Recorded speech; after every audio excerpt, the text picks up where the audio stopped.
Hello दोस्तों, आप सभी का हमारे यूट्यूब चैनल वीर मैथ क्लासेस पर स्वागत है।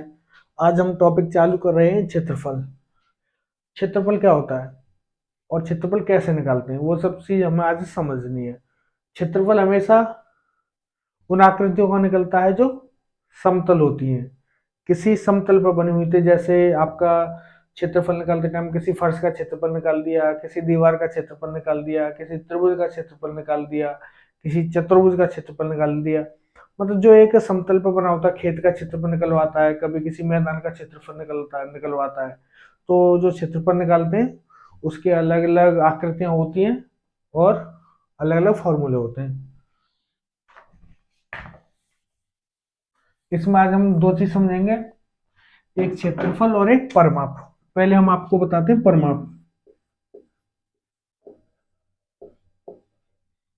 परिमाप क्या होता है? जब आपको कोई आयत दिया हो और आपसे पूछे आयत का परिमाप क्या है, कोई वर्ग दिया हो, कोई वृत्त दिया हो, कोई त्रिभुज दिया हो, अगर उनका आपको अगर परिमाप पूछ रहा है तो आपको अपने दिमाग में ये चीज रखनी है, आपको एक पॉइंट से चालू करना है। जैसे ये हो गया आपका आयत, तो आप यहां से चालू करो, यहां से आप चालू करो चलना, और यहाँ गए, फिर यहाँ से यहाँ गए, फिर यहाँ से यहाँ गए, फिर यहाँ से वापस यहाँ पा गए। अब ये जो पूरा चलने में आपने जो दूरी तय की वो हमेशा क्या रहेगा, इसका आयत का परिमाप रहेगा। इसी तरह आपको ये देख लो, ये आ गया आपके पास ये वर्ग।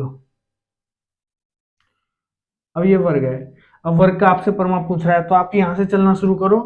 यहाँ से पहले आप यहाँ पहुंचे, यहाँ से फिर आप यहाँ पहुंचे, यहाँ से फिर आप यहाँ पहुंचे, यहाँ से फिर आप यहाँ पे आ गए, तो लौट के जो आपने ये पूरी दूरी चली, आपका क्या हो जाएगा, परिमाप हो जाएगा। अब आपको कोई दे दिया त्रिभुज, आपसे पूछा है इस त्रिभुज का परिमाप बताओ, तो आप यहाँ से चलना चालू करो, यहाँ से पहले यहाँ जाओ, यहाँ से फिर यहाँ जाओ, यहाँ से फिर यहाँ वापस आ जाओ। इस दूरी को चलने में आपने, इस पूरे एरिया को चलने में जो आपने दूरी तय की है, ये जो यहाँ से यहाँ तक चले आपने जो दूरी तय की, ये क्या रहेगा, आपका परिमाप रहेगा। इसी तरह आपको कोई दे दिया वृत्त दे दिया,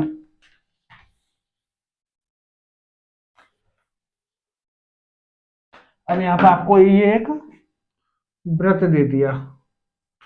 अब आपसे पूछा इसका परिमाप बताओ, तो इसका परिमाप ज्ञात करने के लिए आपको क्या करना है, यहाँ से चालू करना है और यहाँ से ऐसे चलते चलते चलते चलते चलते चलते चलते चलते आप वापस यहीं पे आ जाओ, और जो आपने ये पूरी दूरी तय की, ये क्या हो गया, इसका परिमाप हो गया। तो परिमाप जब भी निकालते हैं तो हम जिस भी आकृति का परिमाप निकलते हैं उसकी चारों तरफ की भुजाओं का या चारों तरफ के इसका पूरा दूरी निकाल लेंगे, वही उसका परिमाप हो जाता है। ये आपने परिमाप समझ लिया। अब यहीं पे आ जाओ क्षेत्रफल।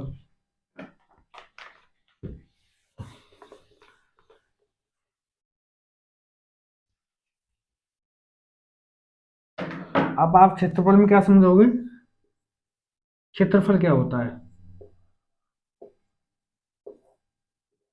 अब जैसे आपको ये आयत दे दिया,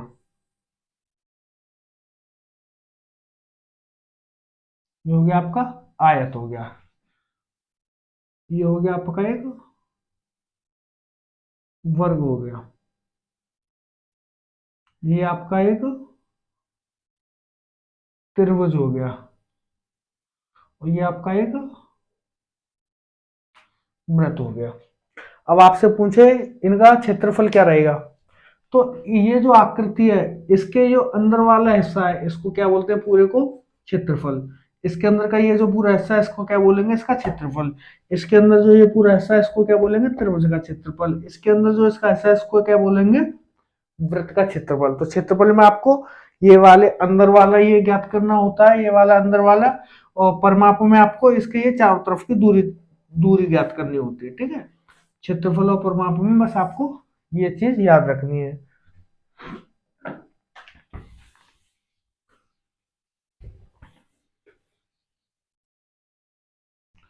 अब आपको एक चीज और समझ लो, जो क्षेत्रफल रहेगा, क्षेत्रफल में हमेशा, जैसे ये आपका आयत का क्षेत्रफल है, ठीक है, ये आपका हो गया आयत, इसका क्षेत्रफल ज्ञात करना है आपको। इसका क्षेत्रफल और परिमाप। इसको समझ लो, उसके बाद आपको कोई दिक्कत नहीं होगी। क्षेत्रफल में क्या करेंगे, जैसे ये भुजा इसकी ए है और ये भुजा इसकी बी है, तो क्षेत्रफल में क्या करते हैं, गुणा करते हैं। इसका और इसका आपस में गुणा करेंगे तो इसका निकल आएगा क्षेत्रफल, लंबाई गुणा चौड़ाई। क्या होता है ये, इसकी लंबाई गुणा चौड़ाई, ये हो जाता है आयत का क्षेत्रफल। और इसका जो परिमाप रहेगा वो क्या रहेगा, ए रहेगी। एक तो ये हो गई ए, फिर एक यहां से यहां तक की क्या हो जाएगी, बी हो जाएगी। फिर यहां से यहां तक की क्या हो जाएगी, फिर ए हो जाएगी। और यहां से यहां तक क्या हो जाएगी, फिर बी हो जाएगी। तो कितना आ जाएगा, ए और ए 2a, और बी और बी 2b। तो जो आयत का परिमाप रहेगा वो क्या रहेगा, a प्लस बी गुणा 2a प्लस बी होता है। ठीक है, 2a प्लस बी हो गया। ये क्या होगा, चारों चारों भुजा जोड़ दी हमने, चारों भुजाओं का योग क्या होता है, परिमाप होता है। और ये जो भुजा होती है इधर की और इधर की, इनको सम्मुख भुजा बोलते हैं ना। तो इसका और इसका जब गुणा करेंगे तो वो क्या हो जाएगा, ये क्षेत्रफल हो जाएगा। अगर ये सेंटीमीटर में दे रखा है तो यहाँ देखो ये भी सेंटीमीटर में और ये भी सेंटीमीटर, जब सेंटीमीटर सेंटीमीटर का गुणा आएगा तो ये क्या किस में आ जाता है, सेंटीमीटर स्क्वायर में। जो क्षेत्रफल रहता है वो किस में आता है, सेंटीमीटर स्क्वायर में। और इसमें देखो ये सेंटीमीटर है, ये भी सेंटीमीटर है, ये भी सेंटीमीटर और ये भी सेंटीमीटर है। ये 4 सेंटीमीटर जोड़ेगा तो ये क्या आ जाएगा, ये भी सेंटीमीटर में आ जाएगा। ठीक है, ये क्षेत्रफल हो गया, ये परिमाप हो गया। अब इस तरीके से आप अगर वर्ग में देखो, ये तो आपने आयत का समझ लिया। अब आप देखो वर्ग, आयत और वर्ग में बस थोड़ा सा अंतर होता है, वो आपको थोड़ा समझ लो। इसकी जो भुजा होती है, चारों भुजा बराबर होती हैं। जो हमारा आयत होता है, आयत क्या होता है, आयत की आमने सामने की भुजा बराबर, ये ए है तो ये भी ए रहेगी, ये भी है तो ये भी बी रहेगी। आयत की आमने सामने की भुजा बराबर रहती है।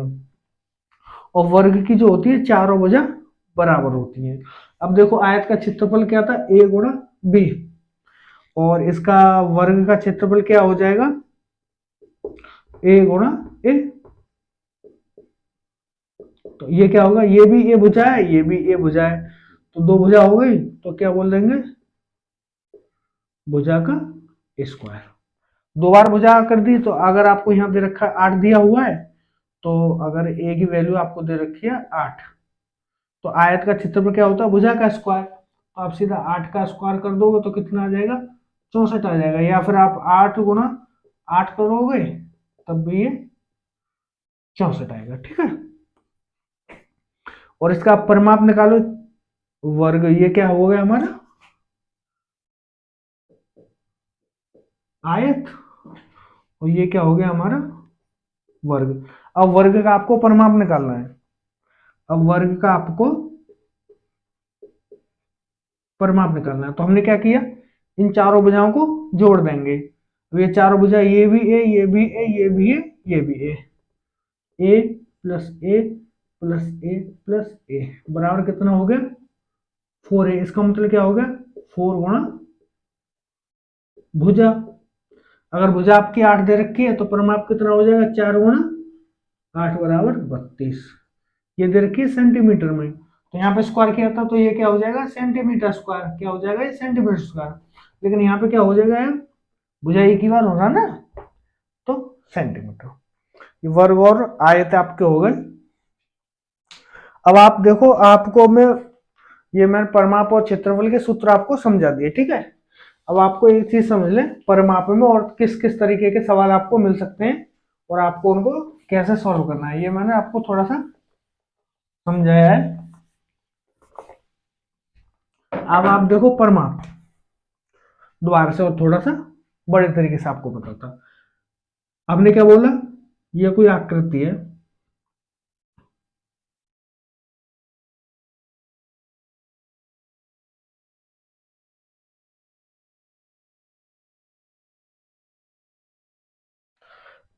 इसका आपको परिमाप पूछ रहा है, इसकी आपको परिमाप पूछ रहा है, इसका आप परिमाप बताओ।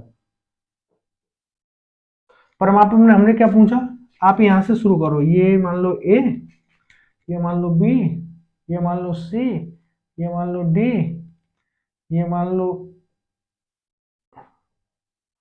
ई, और ये मान लो एफ, ये मान लो जी, और ये मान लो एच। आपको इसका परिमाप ज्ञात करना है।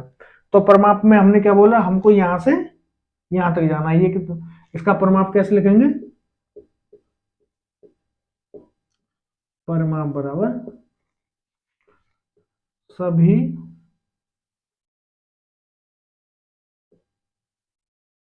भुजाओं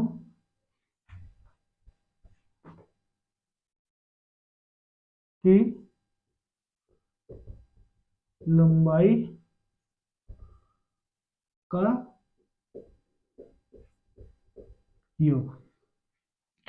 एक तो ये भुजा होगी, ये कितनी होगी हमारी, ए बी। यहां से यहां तक क्या हो गई, ए बी। फिर यहां से यहां पहुंचे तो ये कितना हो गया, प्लस के बी सी। यहां से यहां कितना हो गया, प्लस के बी सी। यहां से यहां आ गए, फिर हो गया ये प्लस के सी डी। फिर यहां से हम यहां आएंगे, यहां से यहां गए, यहां से यहां गए, यहां से यहां आ गए, फिर यहां से हम यहां आए। हमें क्या करना है, यहां से लौट के यहां तक पहुंचना है। तो यहां से यहां आएंगे तो कितना हो जाएगा, प्लस के डीई। फिर यहां से ई से एफ तक आ जाएंगे तो फिर कितना हो जाएगा, ई एफ। फिर एफ से जी पे पहुंचेंगे तो कितना हो जाएगा, प्लस के एफ जी। फिर जी से एच पे पहुंचेंगे तो कितना हो जाएगा, प्लस के जी एच। और फिर क्या हो जाएगा, एच से ए तक प्लस के एच। ठीक है। अगर आपको ये भुजा दे दी कितनी, ये दे दी आपको 10, ये दे दी आपको 10, ये दे दी आपको 6, ये दे दी आपको 3, ये दे दी आपको 2, ये दे दी आपको 5, ये दे दी आपको 6। तो अब इसका आप परिमाप निकालोगे, कितना लिखोगे, ए बी की वैल्यू कितनी है 10, प्लस आपको ये भी देना है ना, ये कितना रहेगा आपका, ये आपको कितना कितना मान लो, 4 4 मान लो, इसको 4 मान लो, ये भी 4 मान लो। तो ए बी कितना हो गया 10, बी सी कितना हो जाएगा हमारा 6, प्लस सी डी कितना हो जाएगा 3, प्लस डी ई कितना हो जाएगा 4, प्लस ई एफ कितना हो जाएगा 2, प्लस एफ जी कितना हो जाएगा 4, प्लस जी एच कितना हो जाएगा 5, और प्लस एच ए कितना हो जाएगा 6। तो आप इनको सबको जोड़ लो, कितना हो जाएगा, 10 और 6 16, 3 19 और 4 23, 2 25 और 4 29, 5 34 और 6 40। और ये सब किस में दे रखे हैं, सेंटीमीटर में। ये इसका परिमाप हो गया। परिमाप को इस तरीके से निकालते हैं, ठीक है। अभी इसमें थोड़ा सा एक हल्का सा और आपको कंफ्यूज करने वाला सब लिखते हैं, जिसका परिमाप आपको ज्ञात करना है। आपको एक ये दे दिया सवाल, ये दिया हुआ है, ये दिया हुआ है, ठीक है। और आपको ये दिया हुआ है, ये दिया हुआ है, ठीक है। और आपको ये दिया हुआ है, और ये दिया हुआ है। ये दोनों वर्ग हैं, ये भी वर्ग है और ये भी वर्ग है, ठीक है। अब ये जो वर्ग है इसकी भुजा कितनी है, 8 सेंटीमीटर। और ये जो वर्ग है इसकी भुजा कितनी है, 1 सेंटीमीटर। आपको इसका परिमाप निकालना है। अब आप इसका परिमाप बताओ।